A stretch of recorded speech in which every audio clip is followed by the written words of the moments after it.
প্রথমে ডিম ভাজি দিয়ে শুরু করলাম। ওমা, দেখি ছায়াবিন। ধুরো, দেখি কিরণমালার ছেলেটা খোলে ফ্যাট ফ্যাট করে কাটছে। কিরণমালা নাকি আমার জন্য আজকে স্পেশাল ডিশ বানাবে। যাই হোক, কিরণমালা চলে যাওয়ার পর আমি একটু লাড়ালাড়ি করলাম খুন্তিটাকে নিয়ে, দেখতাম আর কি। এরপর দেখি কিরণমালা কি যেন মিক্সড করে রান্না করছে। তাতে আমার কি, ওর সমস্যা হবে, আমার তো কিছু না। ওর কষ্ট হবে, আমার কি, আমি তো খাবো। ও মা, আপনারা কি জানেন আমি আজকে ঘুরতে এসেছি? ঠুকু বন্ধুরা, আমি হলাম আজকে নিমন্ত্রণ খেতে এসেছি। আজকে সকালে দেখি কিরণমালা আমাকে আনতে গেল। আসলাম ওর সাথে, দেখছি ও যেন আমাকে কি স্পেশাল ডিশ করে খাওয়াবে।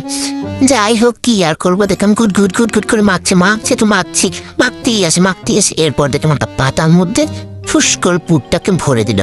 সেটা আমার কি, আমার তো ভালো হলেই হলো, খাবো, আর কি করা। তারপর দেখি চেপে চেপে চেপে চেপে ঠেসে ঠেসে দিচ্ছে। যাই হোক, ওমা, কিছুতেই শেপটাকে আনতে পারছিল না। এরপর দেখি পাতাটাকে মরিয়ে মরিয়ে শেপটাকে দিল। যাই হোক, কি আর করার, দেখতে খুবই সুন্দর হয়েছিল। এরপর কি করব, এরপর তো শেপটাকে ভালো মতো করে আস্তে দিয়ে দিল। মা, কি সুন্দর হয়েছে দেখতে। তারপর কি, ভালোই তো লাগছে দেখতে।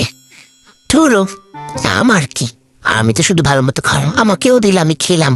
ওমা, কি ভালো হয়েছে, ফাটাফাটি। এটা হলো ফাইনাল লুক।